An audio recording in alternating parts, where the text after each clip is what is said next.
Good afternoon. My name is Jennifer Brickett. I'm the director of the BATIC Institute and AASHTO Center for Excellence. I'm pleased that you could all join us today for the BATIC Institute's fourth webinar featuring price managed lanes. This webinar will be approximately 1 hour. We'll have 40 to 45 minutes of presentation, followed by a live Q&A with several key project participants. Before getting started, I want to review some logistics. You should have received an email with a link to the PowerPoint presentation. If you did not receive this email, please visit the BATIC Institute website at financingtransportation.org. A copy of the PowerPoint is available there for download. Everyone will be on mute for the duration of the webinar. As I mentioned, we'll have a live Q&A at the end of the webinar. At any time, please submit questions for the Q&A portion of the webinar in the Q&A box in the GoToWebinar control panel. This webinar is being recorded. The webinar recording will be available on our website by the end of tomorrow. As background, the BATIC Institute is a center for excellence which provides education and training to state DOTs and their local partners in the area of transportation finance. As shown on the slide, we offer many types of products and services covering a variety of transportation finance topics.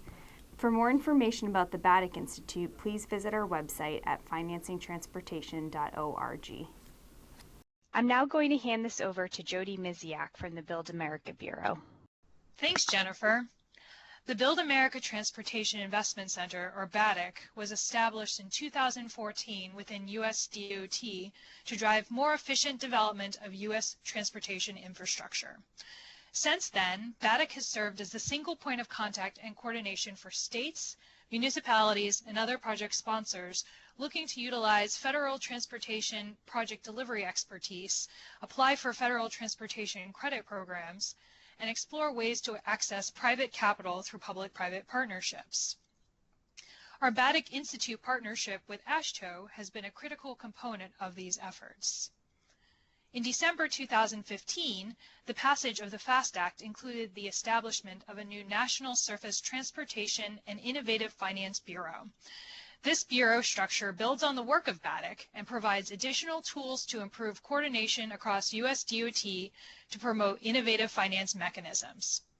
In July 2016, this new structure, which we have named the Build America Bureau, was officially open for business. There are three core components of the new Build America Bureau: an outreach and project development team that will continue the BATIC work with project sponsors to educate them on how they can best combine DOT credit, funding programs, and innovative project delivery approaches such as public-private partnerships, and then offer project-level technical assistance.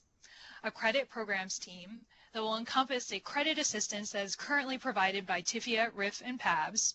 A Fast Lane grants team, which helps to fund high-impact projects that address key challenges affecting the movement of people and freight. As we enter this next phase, the Build America Bureau will continue to promote a customer-focused approach that draws upon the full resources and diverse modal expertise of U.S. DOT. Now I will turn the presentation back over to Jennifer, who will introduce our featured webinar topic today, Price Managed Lanes. Thank you, Jody. The goal of today's webinar is to introduce the concept of price managed lanes. We'll discuss both the evolution of price managed lanes and the current state of practice. We'll also highlight 3 regions that have made use of this tool. We'll review current themes and strategies and provide a snapshot of additional resources on price managed lanes. Finally, we'll end the webinar with a live Q&A with key project participants. Now I'll turn it over to David Ungama, National Managed Lanes Director for WSP Parsons Brinckerhoff. Managed lanes are designated lanes or roadways within highway facilities where the flow of traffic is managed by restricting vehicle eligibility, limiting freeway access, and in some cases collecting variably priced tolls. Best described as a freeway within a freeway, these facilities are separated from the adjacent general purpose lanes. They provide higher travel speeds during rush hours, shorter travel times, and better safety and reliability. This is accomplished by high technological instrumentation and real-time response to traffic conditions in the managed lanes.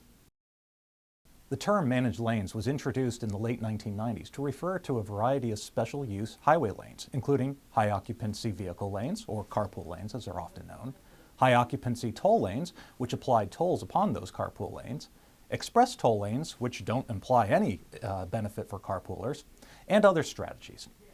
Since then, the universe of possibilities for managed lanes have expanded with the availability of technology, experiences of operators leveraging the best practices of others, and the desire of communities to make sure that they're making the best use of their freeway capacity.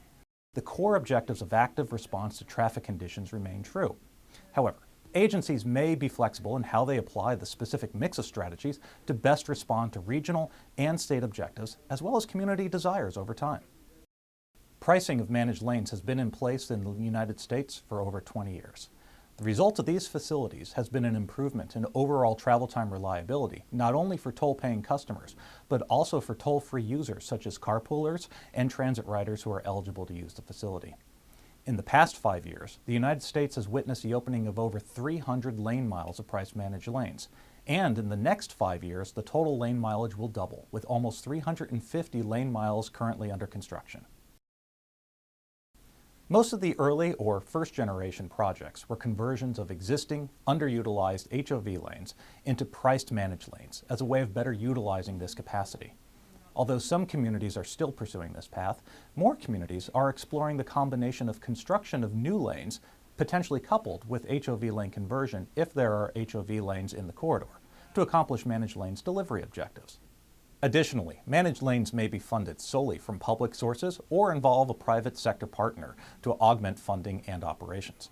This webinar highlights second-generation projects that typically include the construction of new roadway capacity and the creation of integrated networks of priced managed lanes. Pricing is just one component of the managed lanes approach. Restricting access to the price-managed lanes based upon occupancy or vehicle type helps to maintain the tolled lanes as a viable alternative to general-purpose lanes during peak travel periods. Communities have differing approaches to HOV eligibility, often within the same regional network.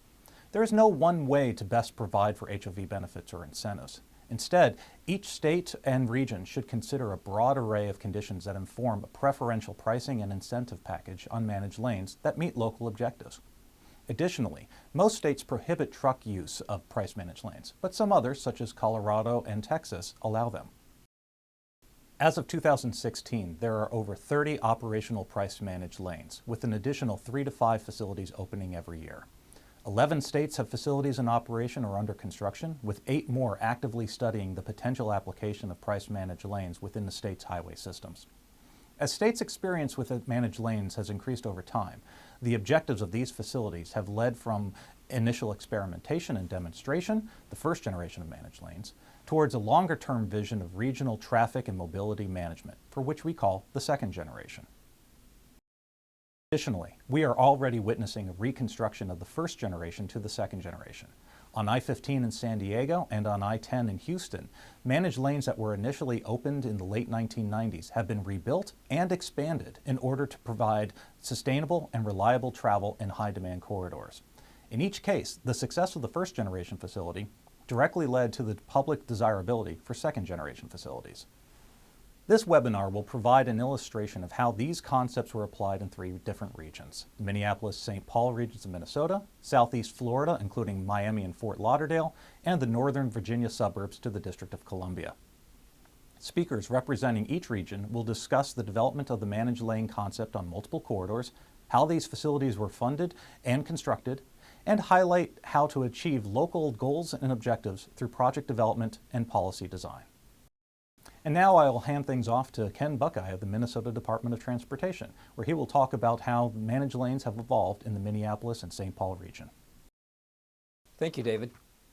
MinPass is the name of the managed lanes tolling system in the Minneapolis-St. Paul metropolitan area that is developed and operated by the Minnesota Department of Transportation, or MnDOT. MnDOT has been involved in operating congestion price managed lanes since 2005. Although our attempts to develop them go back to the mid-1990s.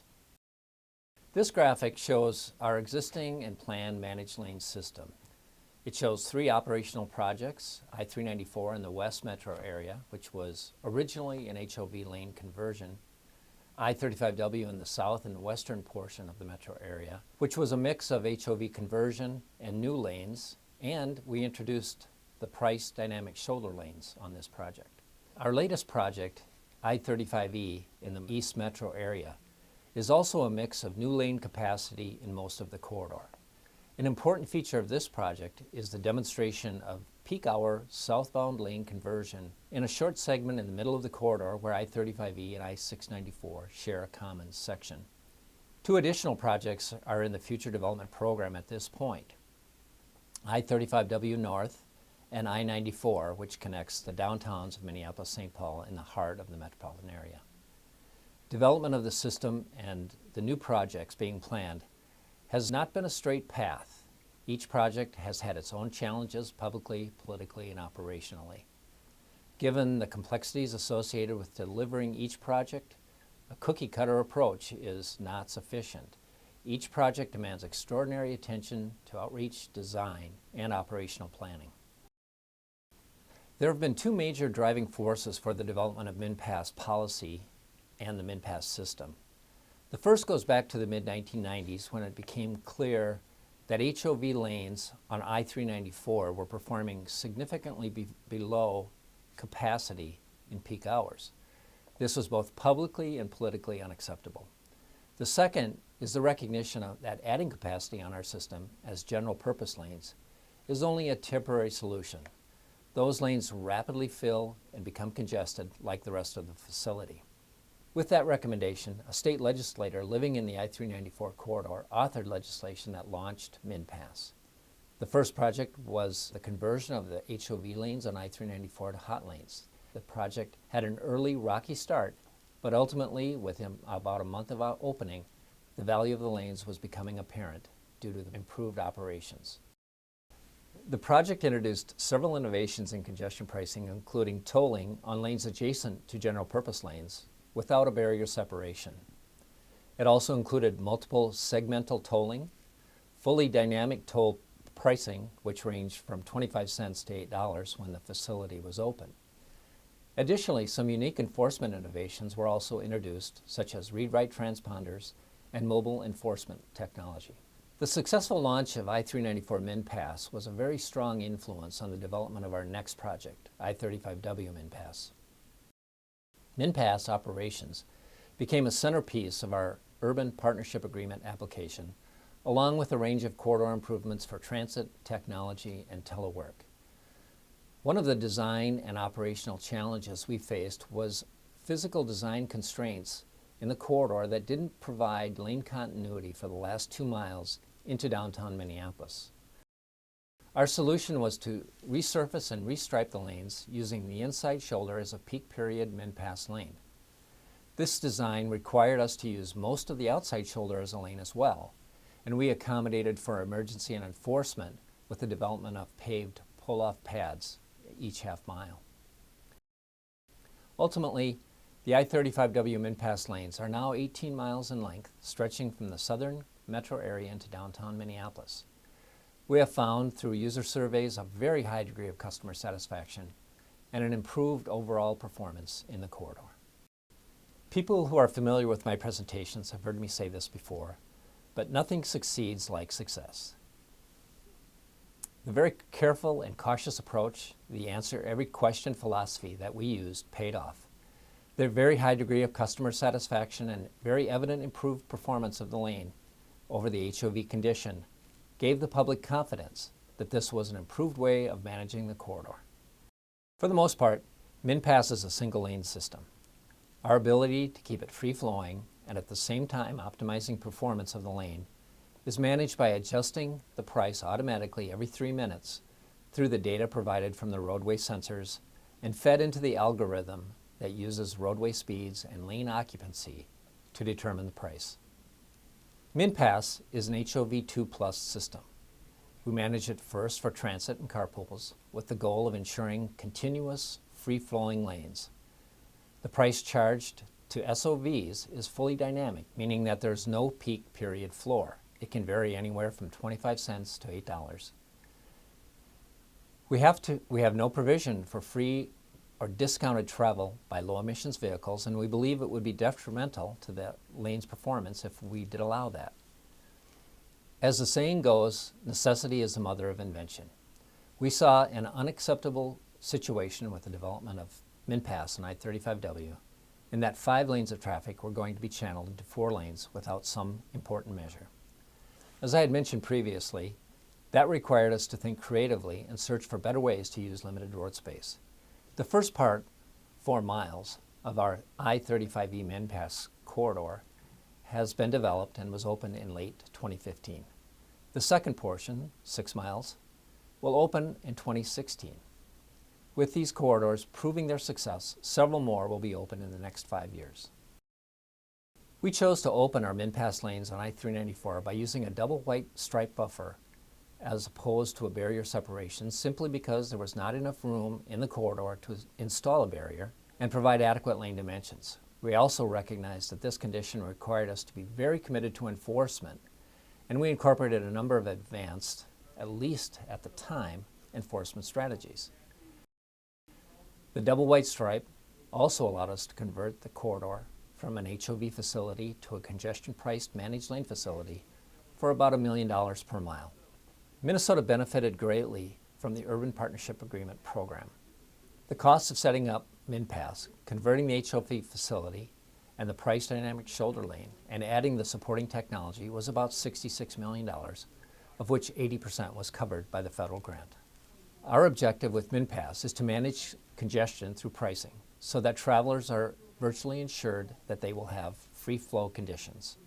Revenues that exceed operations and enforcement costs are shared with transit under formulas established by the state legislature. Our philosophy at MnDOT has been that MinPass is a high return on investment strategy. Where we have been able to convert HOV lanes to MinPass lanes, we took advantage of the opportunity. Through a comprehensive MinPass system planning process, we are able to identify corridors where MinPass strategies should be employed and then take advantage of the construction and reconstruction opportunities to implement MinPass most cost effectively.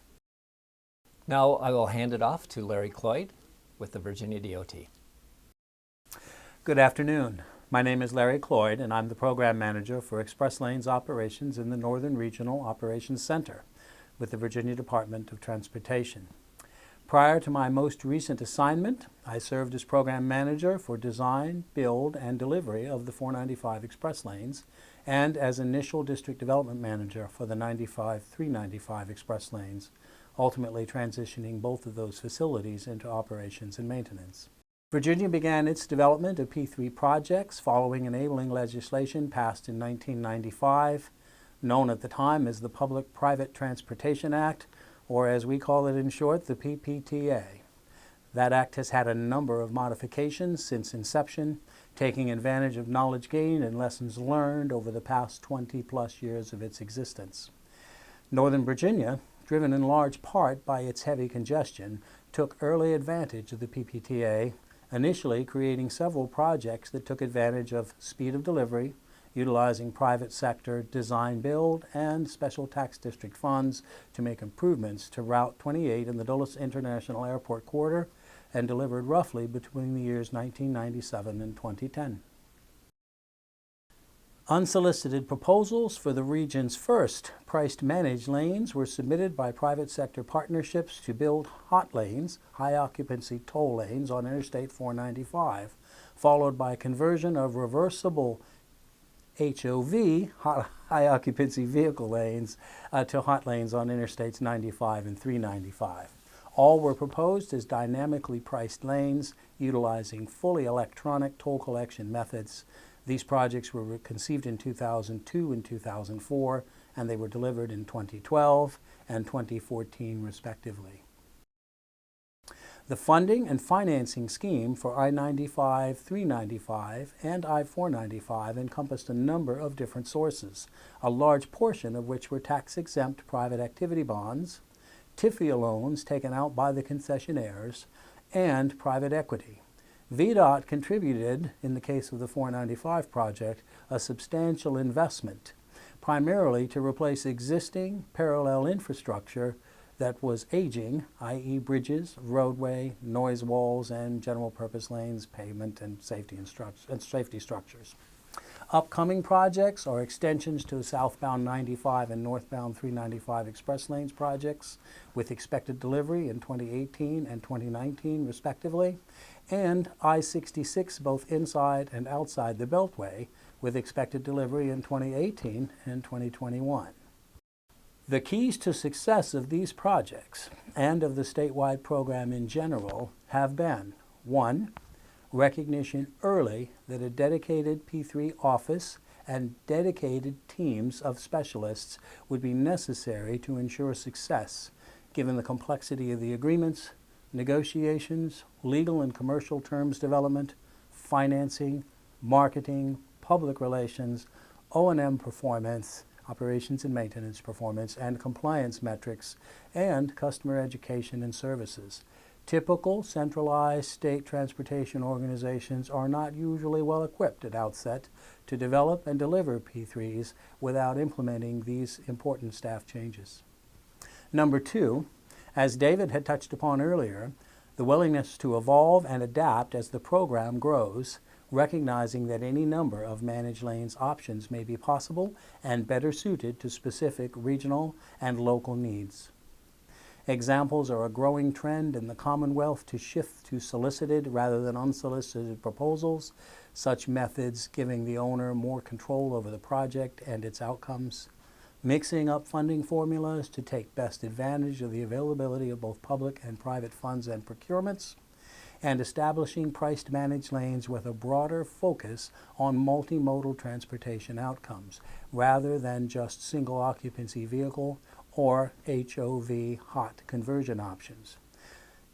I-66 proposals now under procurement reflect such adaptations, as does the 395 extension, establishing revenue-generated set-aside funds or guaranteed upfront payments for enhancement of mass transit, pedestrian, and bicycle travel options within the immediate or adjacent corridors. Thank you for allowing me an opportunity to provide at least a brief summary of Virginia's Priced Managed Lanes program, particularly as it has evolved in Northern Virginia, the state's most congested region. I'll now turn the discussion over to Deborah Rivera, Director of Transportation Operations, Florida Department of Transportation. Good afternoon. My name is Deborah Rivera, and I'm with the Florida Department of Transportation, and we're here to talk to you today about Florida Express Lanes. Florida's entry into the managed lanes business is relatively recent, and it started in Miami. But congestion is not unique to South Florida, and so other regions in the state are actively pursuing their own solutions to the congestion problems.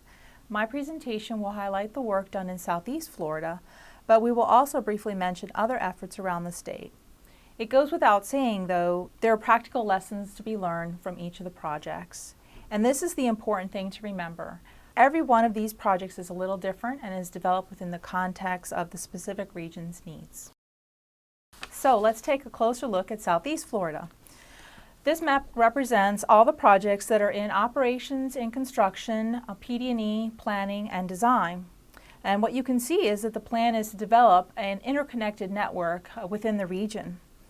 The network started with the first 2 facilities, which are currently in operation. You can see on the map in lime green, and that's 95 Express and 595 Express. We do have several other projects in development and several actually in construction, and the intent here was to develop a network of express lanes. The Turnpike project is one of those facilities, and it's a rather interesting project, and it is one of the few projects in the country that's actually developing a toll express lane within a fixed lane facility. And we do have, as I mentioned earlier, several projects that are in PD&E, final design, and planning. So what were the issues that initially pushed Florida into considering express lanes when we had zero experience with them? In a few words, suffocating congestion and terrible reliability. Unlike some managed lanes or HOV lane facilities that may have been under capacity, the HOV lanes on 95 struggled to meet their performance standards, and violation rates were very high. Our proposal was to develop new express lanes within the existing footprint of the facility by converting HOV lanes and narrowing the remaining lanes to allow for the additional capacity. There were minor interchange improvements, But with the exception of that one minor interchange improvement, the project was basically a big restriping and intelligent transportation systems project where we added cameras, detectors, and the like. Improvements to I-595 were originally conceptualized as a traditional capacity project. But as we were preparing the Urban Partnership Agreement, we realized that express lanes combined with an alternative delivery method would actually yield quicker and more sustainable results for 595 as well. So that project was quickly retooled. 595 Express was very different than I-95 in that it was a major reconstruction and widening of the main line and interchanges. So unlike 95, it was not within the existing footprint. There was significant work on frontage roads outside of the limited access right-of-way. Both projects boast major transit investments and growing ridership on pre-existing and new bus rapid transit service. Regionalism and collaboration between the districts was particularly important, critical to the success of these projects, and ultimately led to the development of a regional concept of transportation operations. At this point, I should mention that Florida DOT is a highly decentralized agency, and so a considerable effort has gone into establishing statewide standards and practices for consistency. By the late 1990s, we had begun to see a severe degradation of the HOV facility on 95, and in the early 2000s, we initiated under a value pricing pilot the study of improvements to the corridor. Those studies ultimately did lead to the Urban Partnership Agreement grant. So after we signed the UPA, we quickly put together requests for proposal documents, and they were finalized. By early 2008, we had a signed contract with the successful design build finance team. And in June 2008, the northbound lanes were actually open to traffic with toll collection beginning in December of that year. What you'll notice is that we separated the begin tolling dates, and we did that specifically so that we could actually provide benefits to a peak direction. And it turned out to be a really good solution because it demonstrated proof of concept and early support for the project. So 595 was a design, build, operate, and maintain finance project, a 35-year concession that relies on availability payments.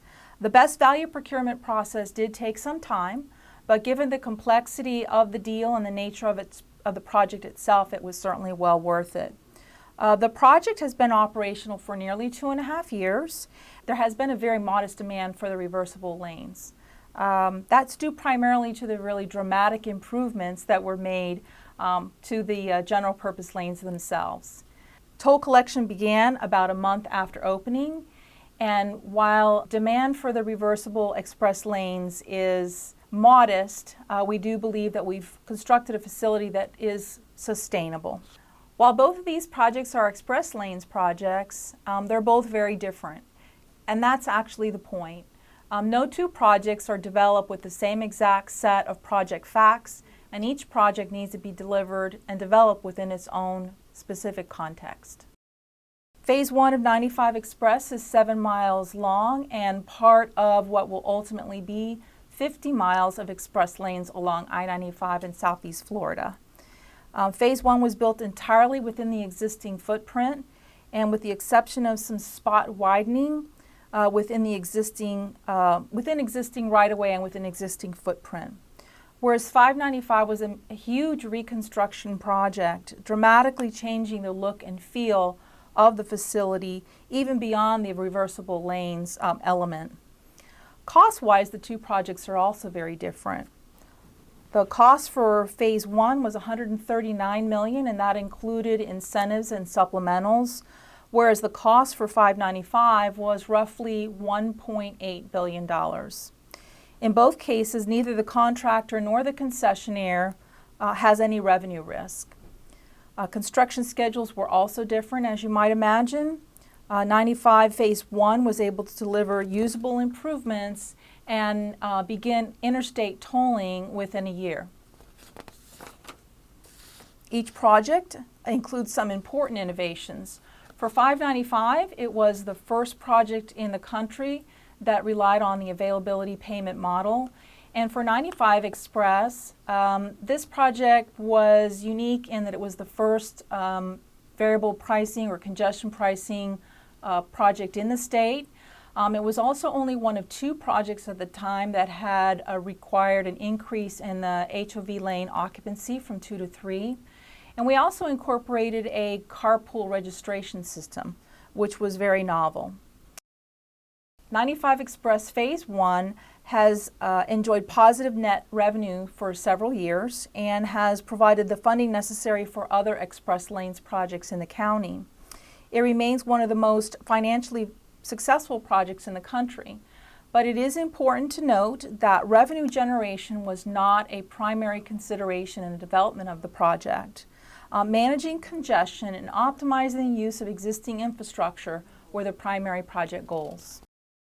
Many of the key operational and policy decisions were initially established by 95 Express Phase 1 and have been used to define all of Florida Express Lanes projects. With the development of a statewide policy and a statewide handbook for express lanes, we have defined requirements for how we procure or develop express lanes projects. They're considered on both limited access and non-limited access facilities, and on non-limited access facilities, they're not tolled, they're managed lanes only, but we also incorporate transportation systems management and operations strategies, such as active traffic management on arterials. Traffic and revenue studies will all be performed by the Turnpike, so we have a single organization developing the traffic and revenue studies to ensure consistency, and we're making the same underlying assumptions. The policy also addresses the use of excess toll revenue where there is any. It prioritizes the use of that excess and defines what things the excess toll revenue can be used for, and again, that's also consistent statewide.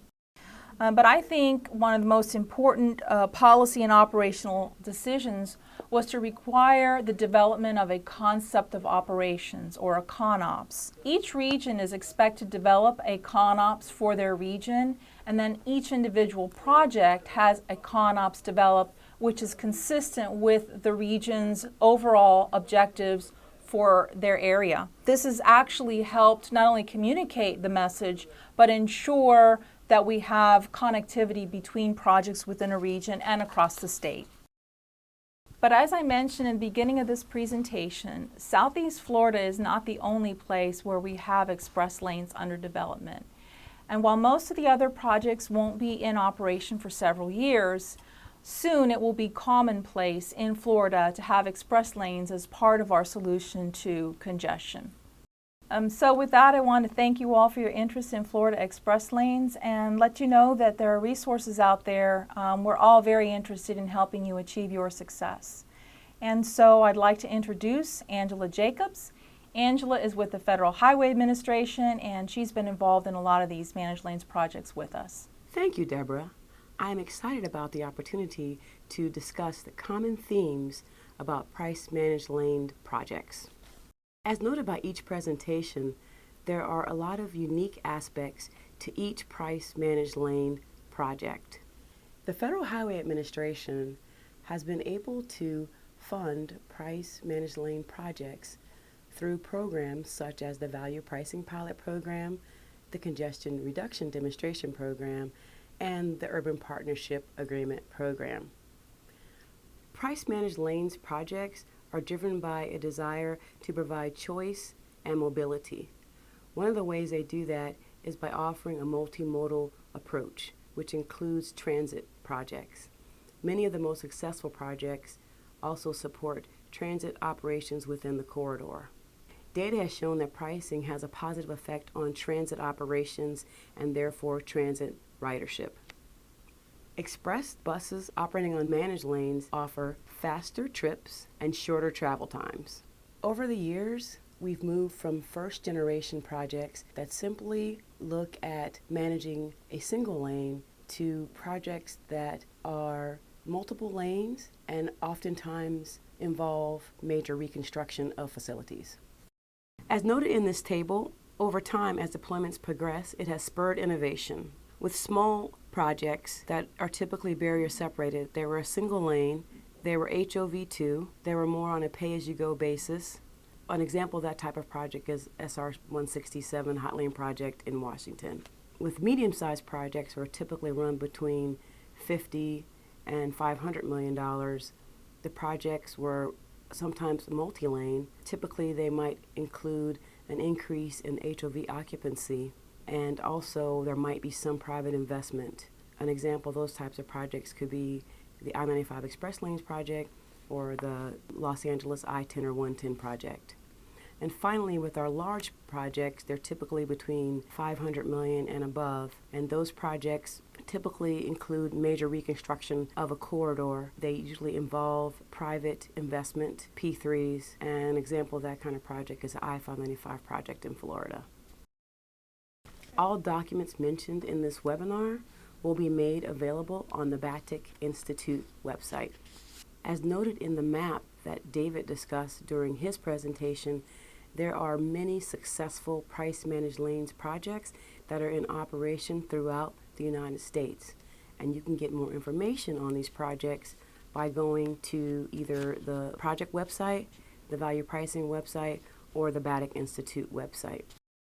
If you click on the link for the value pricing pilot program on the congestion pricing website, that will grant you access to specific projects, which offers the contact information for project managers, which means you can ask your questions directly to the experts responsible for those projects. Additional resources are also available on the Transportation Research Board website. There's a Congestion Pricing Committee website, as well as a Price Managed Lanes website, which will provide you with information on all the projects that have been deployed throughout the United States. At this time, I'm going to pass it back over to Jen.